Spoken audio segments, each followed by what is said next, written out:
Hello. Hi, how are you? Welcome to Total Annihilation, your existential halftime. I'm your host, Niall Seguin, aka Optimus Prime.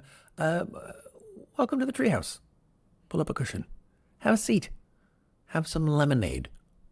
I don't know where I'm going with this. I don't know. At some point this week, I realized I never had a treehouse, and they looked really cool and fun. And that's fine. Maybe I will at some point. Listen, I hope you're well. How are you? How are you? You're probably. I have no idea. I have no idea. I don't know why I would speculate on that. You're probably gonna guess. You probably already guessed. I'm gonna be a little scattershot in this episode. Just a little buzzy, but I'm still pushing through. I'm still gonna do it because there's a lot of good news to get to, guys. There is a lot of good news. I know. I know viscerally what just happened to you, and I'm not even there. But I'm there emotionally. Spiritually, I'm there somehow. Let's get started.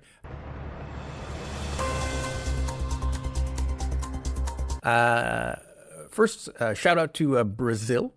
Their government is working with indigenous people and have started restoring the Amazon. Hi.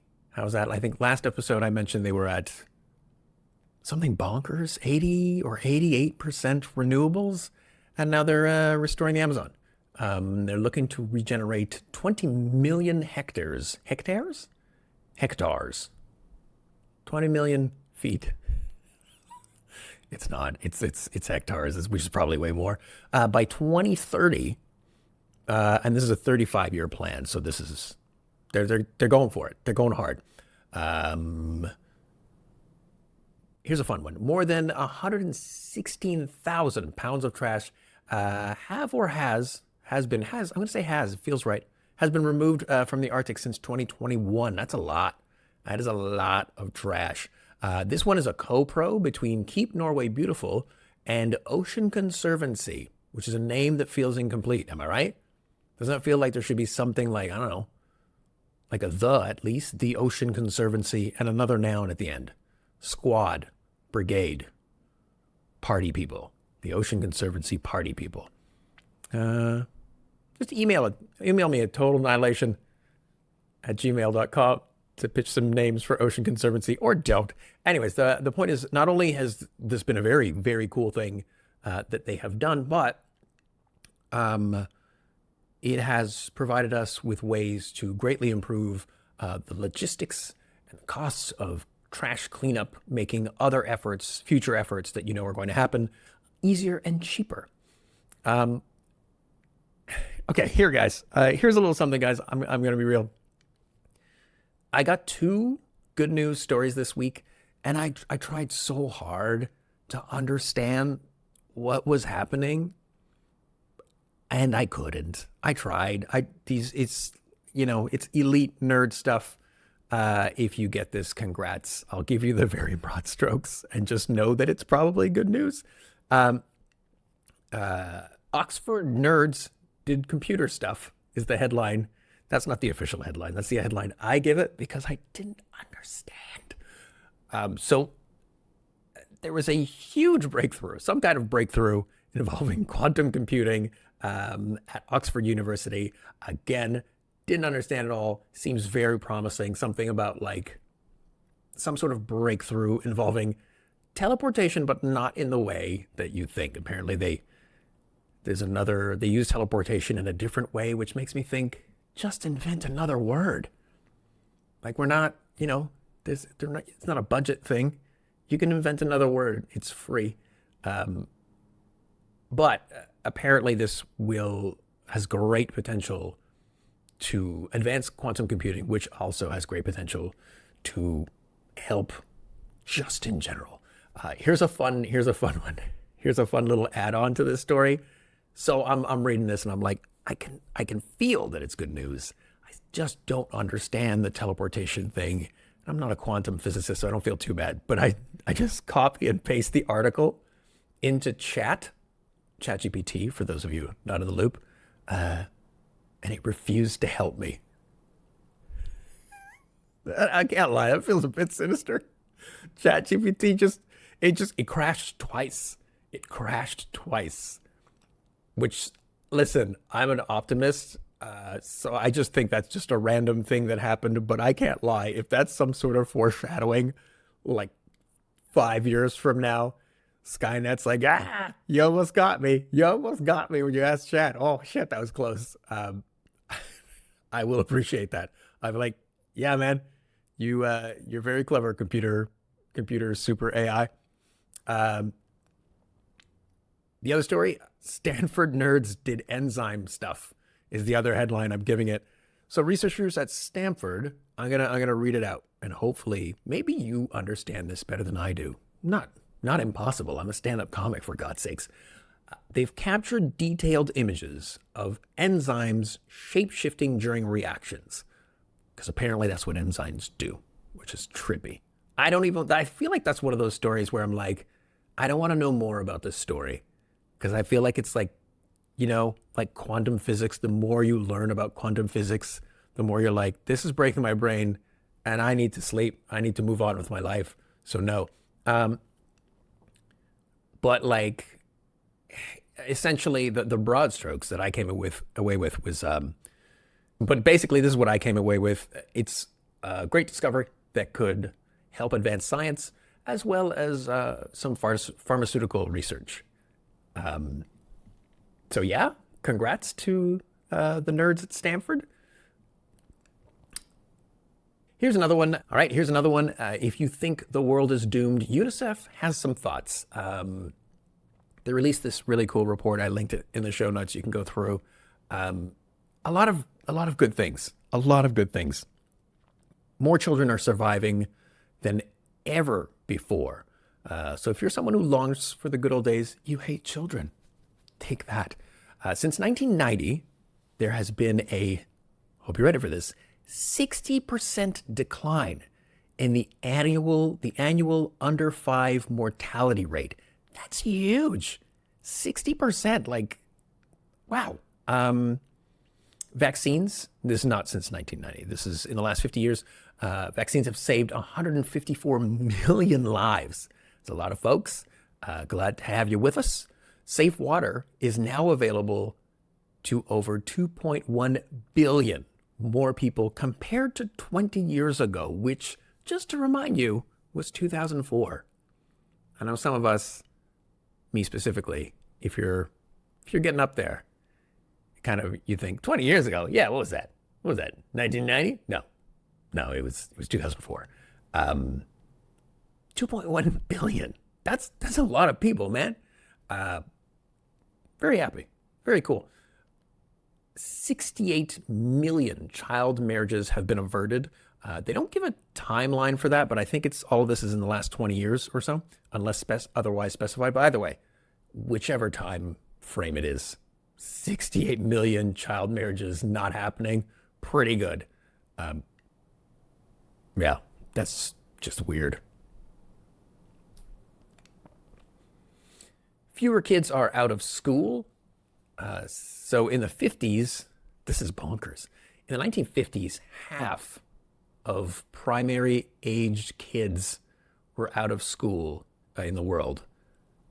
That's nuts. And now that number is down to 10%. And most of that is the US.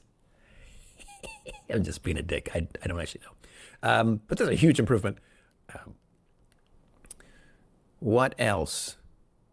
We are on track to eliminate open defecation by 2030. Not in my neighborhood. Not if I have something to say about it. Jesus, sorry about that.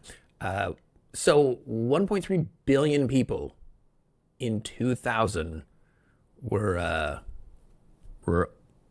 just doing their business out in the open, and that number has dropped to 419 million. To be clear, they weren't doing this out of choice. And this is huge, by the way, in case you're wondering, because it reduces risk of disease and malnutrition amongst poor children. Child deaths from diarrhea have dropped 60% since 2000. So that is amazing news. And also, sorry if you are listening to this on your lunch hour. That is my bad.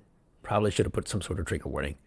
1.9 million deaths and 4 million, Jesus, that's a lot, HIV infections amongst pregnant women have been averted in the past 25 years, which is making an HIV-free future more and more possible. And here's a little sort of like a side note, I guess, related to this. I volunteer at a men's STI clinic. The sidebar in the sidebar, if you let a guy blow you, you don't have AIDS. You don't, it doesn't happen a lot, but you'll get these guys who are straight. I hope you felt those air quotes. And they'll come in, they're freaked out, and they think, oh my God, I let a guy go down on me. Now I'm gonna die. You're not gonna die. Your identity as a straight man is definitely, that is a terminal condition.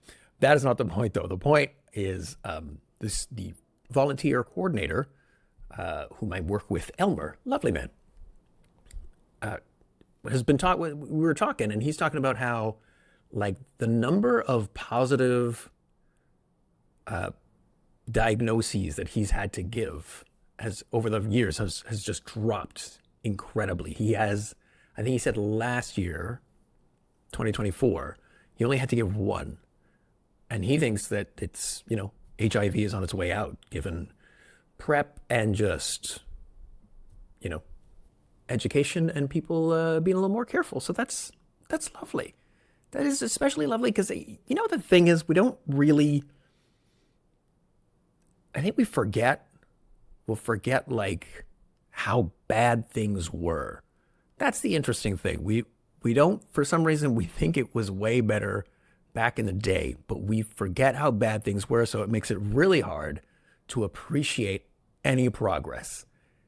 And if you're like my age, like in the 80s, like HIV AIDS was dark. It was dark, and it wasn't much sunnier in the 90s either.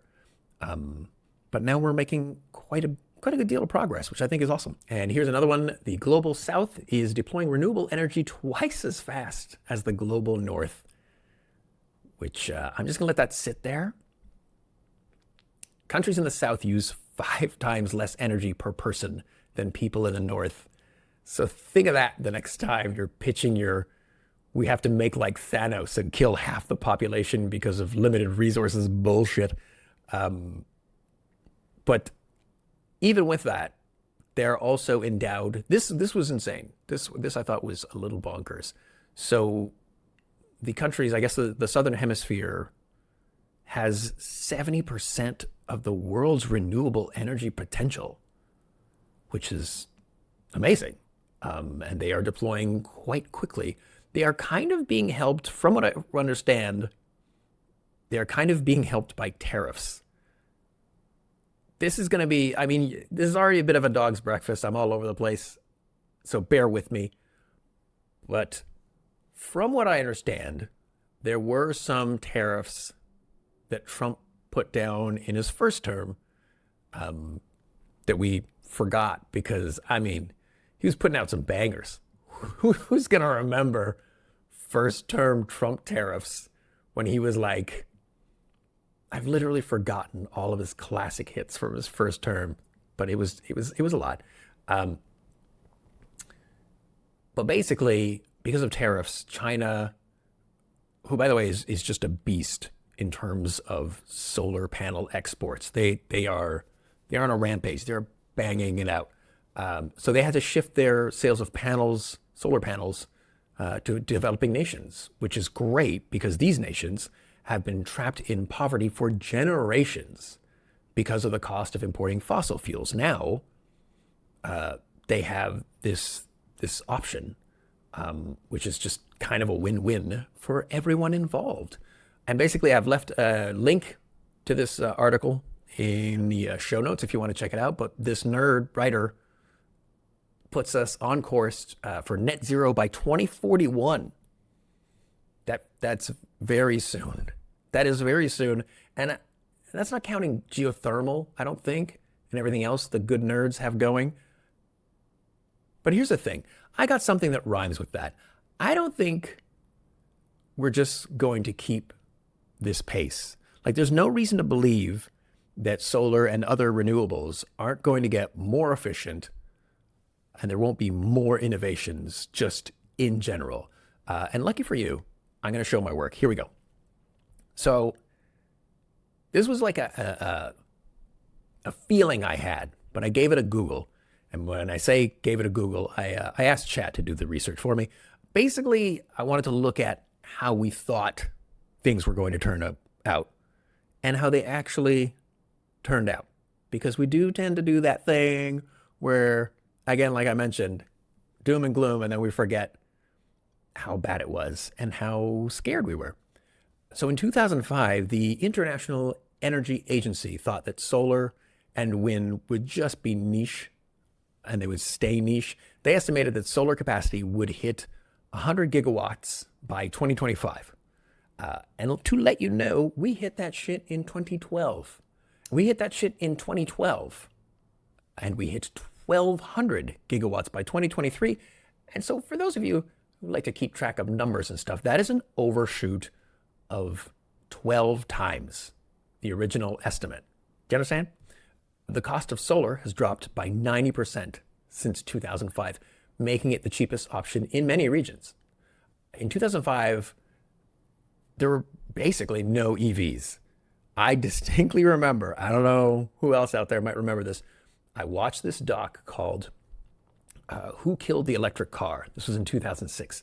And it was depressing as hell because it genuinely left you with the feeling like big oil had successfully killed the electric car. And I'm like, I was like, we're hooped. This is brutal. And now EVs are on pace to outperform gas-powered cars by 2030 or sooner. And Ford and GM have committed to going all electric by 2035. I double-checked that because I was like, no. Ford? GM? All electric? Really? There's no way. But yeah, they're in. Also, in 2005, we really believed that coal would dominate through the 2050s.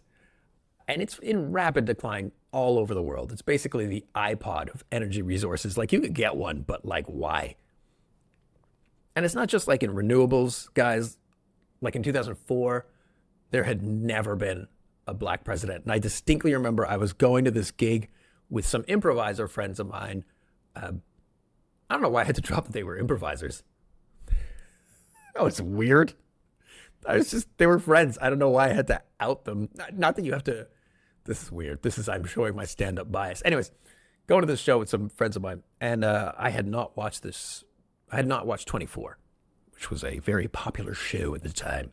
And they were telling me about 24, what it was about, and how it had a black president. And I joked, oh, so it's science fiction. And then 4 years later, bam, Barack Obama, right? Global extreme poverty, which was thought to be endemic in the 90s, has dropped massively despite the pandemic. Same-sex marriages was thought to be decades away. I know that's insane to say now, but we're not remembering the 2000s accurately. We really like before 2010, we were like, yeah, that's never happening. That's just not happening. Also, AI was just supposed to be good for chess. Does anyone remember that? AI was just basically, they had like Big Blue, and I think it was called Big Blue because it was just like the size of a coffee shop. And we were all losing our minds because it beat this chess champion grandmaster. And we were like, what? My God, it's Skynet. And now it's basically helping me edit this podcast. So I have something to blame. Well, that's why this episode's been so weird and choppy. It's not me. It's the AI. So like every time you hear one of these good news items, every time I mention one of these good news items, I think it's important to bear in mind that not only is it great news, but that we probably overshot what we thought was going to happen. We're probably way ahead of schedule. So if that's been the pattern for the past few decades, and I'm being conservative, it feels like it's been the pattern for a long, long time, I'm not sure why it wouldn't continue. right? Like, why would that not keep on keeping on? Something to bear in mind. Okay, so here's this part of the podcast where I try to drop things I've helped. I can't listen, guys. I'm going to get around to doing this, but I haven't gone through my episodes to see what I've already said. And so it's very possible that I've already said these. So feel free to just skip ahead if you're one of the hardcores who has been listening since the beginning. Also, apologies for those early episodes. I thought the idea of a theme song was nice. It's a bit of a mess. I think one of them still has the theme song just going for like the first 10 minutes of the episode. It was, I'm learning. Anyways, so apologies if you've already heard these. Here we go. I was reading this thing online, and it was this article, and this was in the good news section. It was this article about food sequencing, something called food sequencing. Basically, the order in which you eat your food will have health benefits. And I just read this, like the first few lines, and I was like, okay, let's all take a breath. Let's all calm down. I think if perchance some of you out there are a little stressed right now for whatever reasons, I think it's important to remember, let's just break it down to the bare elements, guys. Let's just trim all of the excess. You can't afford to be stressing about what order you eat your food. That is bonkers. That is a crazy thing. What else? This is a very simple one. I think I've already mentioned it, but I just did it now. Get a little bit of exercise. I know. It's very trite and cliche, but people really underestimate this one. Just like if you're reading a lot of news, I'll get to that in a bit as well. You're probably filled with cortisol, and cortisol is not good for you. So you just gotta purge it out. And you don't even have to go to the gym. Like, you just do squats. If you can do squats, nice slow squats to prevent injuries, that's a great way to burn cortisol. Makes you nice and sleepy when you go to sleep. And it's extra bonus if you're doing a little exercise. And if you do them slow, less likely to get injured. Also, maybe push-ups, wall push-ups if you're not strong enough. Just something to just burn it out, get it out of your body. Okay, so this one's like one of my favorites. Is it a favorite? This is like one of my things. Is the idea of news consumption and the negative effects of news consumption. I've left an article in the show notes that you might want to read. I think I've left two, actually. It just basically, it's a scientific study about the effects of news. And it's not good, as you may have guessed. It increases learned helplessness. It reduces interest in non-news stuff. It increases anger, which I think, except for the anger part, all of that becomes kind of a positive feedback loop, like a shitty positive feedback loop. Because now you're like, oh, I can't do anything. Let me just keep surfing for news. And then you're like, oh, wow, I really can't do it. You know what I'm saying? You're just like looped and you're in hell. This one person, I should really write down these names. It's always when I'm recording where I'm like, no names? All right. This one nerd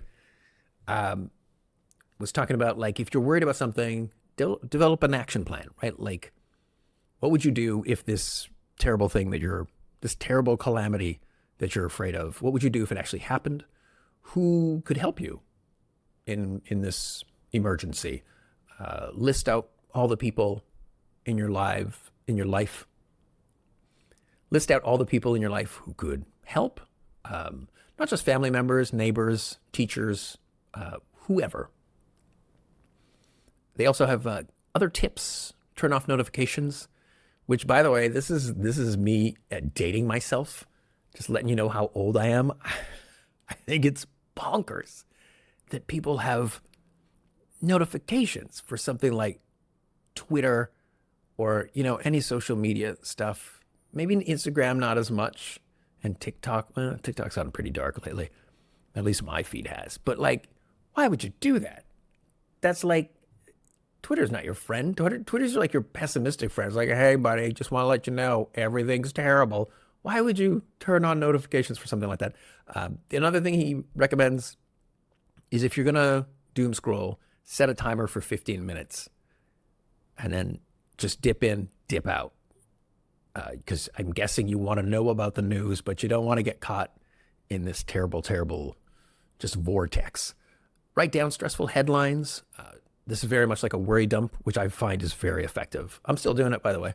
Like, I'm not living a perfect life over here. There are times where I'm like, oh, so much darkness. And then you just write it out. And something about that helps me anyways. Hope it helps you. Obviously, no screens at meal times, which again, another old man moment. I'm like, you're on your phone when you're eating? Like, if you're watching like TV or something, sure, but God, Twitter? Goddamn. And then, of course, take any kind of action as soon as possible, even if it's just like Googling volunteer organizations in your area that you could join, right? If you're like worried about climate change, maybe there are groups in your city, in your town, whatever, in your village, in your I couldn't think of the other word for. I want it to get smaller and smaller. Would have been an okay joke. Definitely not worth contemplating like this. So here's my pitch. I think, what if you did just like, it's similar to what people talk about when they're talking to people who eat meat. And they're like, okay, you don't want to go full vegetarian, but what if you just did one meatless day? What if you just picked one day of the week and you're like, I'm not checking. Today, I'm not checking. I am not looking up any news because it's just going to be same old, same old. I'll catch up to it tomorrow. I have also included in the show notes a link to a Guardian article by someone named Rolf. I just want to keep repeating it, and I know I'm not going to get better, so I'm just going to move on. Dobelli. That one I feel like I crushed. Maybe I didn't. Maybe it's the opposite. Anyways, moving on. And this person just talks about, really lists out all of the negative effects of news and the doom scrolling and really shows their work and their reasoning. Highly recommend, give it a read. But basically, talks about how news misleads because it focuses on the flashy and not the important part, right? So, for example, Trump, I don't know if he's in the news. Trump is overreported, but chronic stress is underreported. I feel like that's something that you probably could benefit reading about. And we're not rational enough to avoid the effects of news, which is something we don't. Anyways, I'm probably going to drop that part. Another thing he points out is that hear me out. This is going to sound bonkers, but news is irrelevant. Because of the 10,000 stories you read in the past year, name one that allowed you to make a better decision about a serious matter that's affecting your life. That's his, by the way. I wish I'd came up with that one. So great, but that was his. And it's true. Like, you could go through all of the things that you were freaked out about, that you read, all of the crazy news stories you read. None of them, helped you in your daily, I don't think.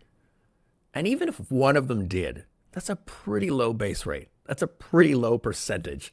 Most of them are just like, I feel smaller now. Another thing he points out is news has no explanatory power. If news helped, I like this one. He points out that if news helped, journalists would be the new oligarchs. But they are, because it doesn't. By the way, I called them oligarchs. I messed around with his reasoning a bit, his thing. I put in I sprinkled a little style.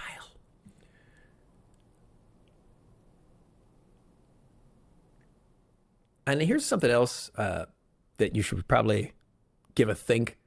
This one's mine. Chances are you read, let's say you read a story about something that freaked you out. Climate change, whatever.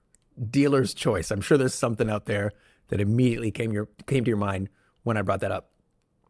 What was that? It was like a page long, maybe, if that. If I asked you to describe your day in writing, it would probably take more than a page. Am I right? I feel like that's likely. If you sat down, well, depending on who you are, maybe you're a little more simplistic. Got up, pooped. But for most of us, it would take more than a page. So looking at that, how much information are you actually getting from the news? How much information had to be cut from that story, that very important story that freaked you out? He also points out that news is toxic for your body, which I kind of talked about earlier. It's, it fills you with cortisol, which inhibits growth, impairs digestion, and also desensitizes you to bad news. It increases cognitive errors via confirmation bias. I don't think we have to dip too far into that. It inhibits thinking. It works like a drug, as I'm sure some of you know. You can't stop. You can't stop. You want to stop, but you can't stop. And it wastes time in a very clever way. Clever is the wrong word. It's sneaky. It wastes time in a very sneaky way because it's subtraction by addition, which usually is the other way around. It's addition by subtraction. But this is a sneaky little subtraction by addition because it's not only are you spending time doom scrolling and just not having a great time and just kind of messing yourself up, essentially punching yourself in the face spiritually, that is time you could be using for anything else. Anything else would be a better use of your time, and probably if you went out and just completed some sort of cycle of action, it would be better than doom scrolling. Hot take. That's just me. And it makes us passive, which I think I just mentioned. So yeah, guys, listen, that's a weird way to end. This one, it was a weird one, and I'm okay with that. Like, I'm not going to pitch a perfect game every time, but I am going to keep trying. Please remember to rate and review the podcast. Maybe not this one after I just said, this one's okay. Feel free to follow me on social media at Nile Seguin. I'm at Nile Seguin on everything. Not on Twitter. I'm done with Twitter. I know people like to talk about that, but god damn. Also next week, a new episode of Comedians and Dungeons Getting Dragons. If you're looking for another existential chaser, if you like Dungeons and Dragons, if you like comedy, if you like to giggle, feel free to give that podcast a listen. I'm quite proud of it. And I DM little Dungeons and Dragons with some super funny comedians. And if you're flush, feel free to throw me some cash at my Buy Me a Coffee page, and email me if you have any thoughts at all, any good news you want to share, any bad news you want to share, anything you want to share, totalnihilation@gmail.com. And that is it, guys. Remember, if you can't be a shining example, be a terrifying warning. Let's get it on 3. 1, 2, 3.